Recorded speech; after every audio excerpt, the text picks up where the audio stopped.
Yeah, I think Tom Brady's the greatest quarterback to ever play in the NFL. So to follow up on him, it's just trying to chase the standard that he set every day. And honestly, we're definitely two different players, and that's the only advice I'd have. And just continue to grow and be yourself, right? That's all you can do is put your best foot forward and compete. But yeah, it's definitely big shoes to fill. But the difference, yes, Mac Jones wasn't even there when Brady left the Patriots. Jordan Love had 3 years to watch, to study, to learn from Aaron Rodgers. And there was never a sense, with all the dysfunction that was happening in Green Bay, there was never the sense that there was any animosity between Rodgers and Love the way that there was years ago between Brett Favre and Aaron Rodgers. The Brett Favre biography from Jeff Pearlman gets into just a lot of the stuff, the back and forth. Favre and Rodgers just didn't get along early on, and they patched things up over the years. But Love was in a position to really soak up a lot from Rodgers, whereas Mac Jones kind of had to figure it all out on his own. Yeah. And maybe Mac Jones would have benefited from a year or two of watching Tom Brady, especially last year when they were going through everything they went through on offense. Yeah. All he had was, Josh McDaniels telling him how Tom Brady did things, right? That was the biggest thing. But, either way, neither situation was easy. That's for sure.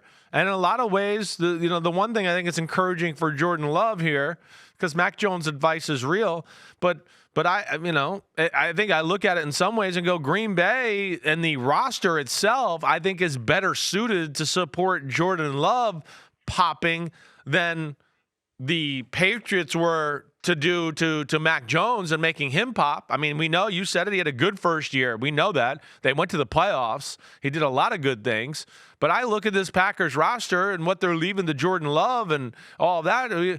We've broken it down a little bit. O-line is damn good. Defense was dancing around the top 10 last year, and we all agreed they underperformed.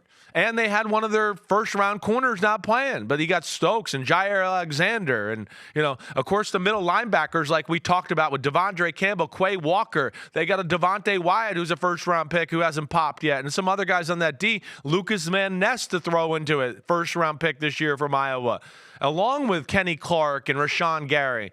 So I think the support system for Jordan Love is better than it was for Mac Jones, and just hopefully he can capitalize that and they can all get on the same page.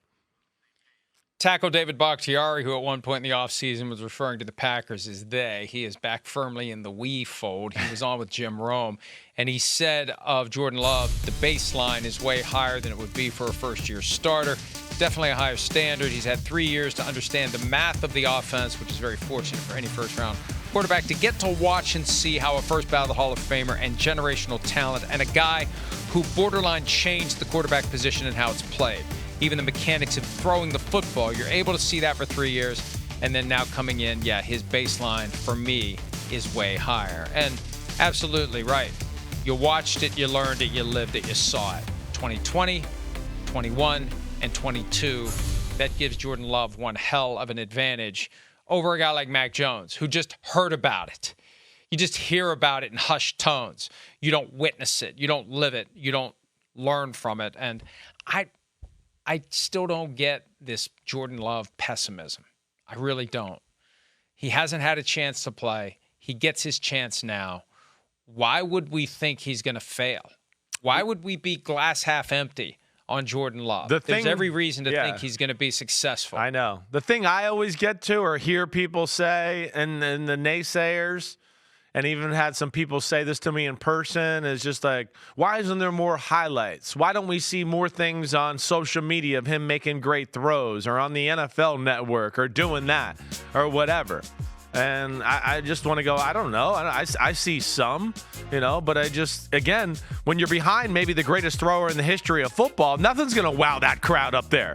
I mean, Aaron Rodgers has been throwing the ball through the net, a 1 foot hole from 60 yards at every training camp for the last 15 years. But these throws are impressive. And he's adopted some of Rodgers' habits and the way he looks in the pocket like you're talking about. And he's got some touch to go along with it. So, I'm with you. I'm not going to go to the negative area here yet. I want to give this guy his due, let him play a little bit more. And I do see enough talent there where I think he could grow into something and be a force this year at some point. That touchdown pass he threw is the most impressive throw I've ever seen from him, even though there's nothing about it that would make you say, wow, because it shows a calm. It shows a level of control, a level of awareness, of doing what needs to be done to get the ball where it needs to be. You don't have to put all of your arm into it every time, a la Trey Lance. You know when to take something off of it, and he just dropped it right in. Yeah. It was cool. It was calm. It was what the Packers need at the quarterback position. Yeah, agreed there. He doesn't have to reinvent the wheel here. He's got 2 good receivers. They got some young tight ends. They should have a running game.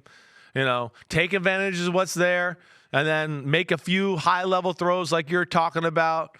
And that should be enough to get it done. I'm excited to see what he can do, but yeah, he needs these reps in the preseason and continue to grow and get used to game situations. And I'm in a weird position and I got to throw the heater here. Let me throw it and get used to it so I can be accurate and consistent once the season goes along. So it'll be fun to watch this weekend and see what he does and see if he improves on what he did last weekend. Hi, it's Mike Florio. Thanks for watching PFT on YouTube. Hit subscribe for the latest news and analysis from Pro Football Talk.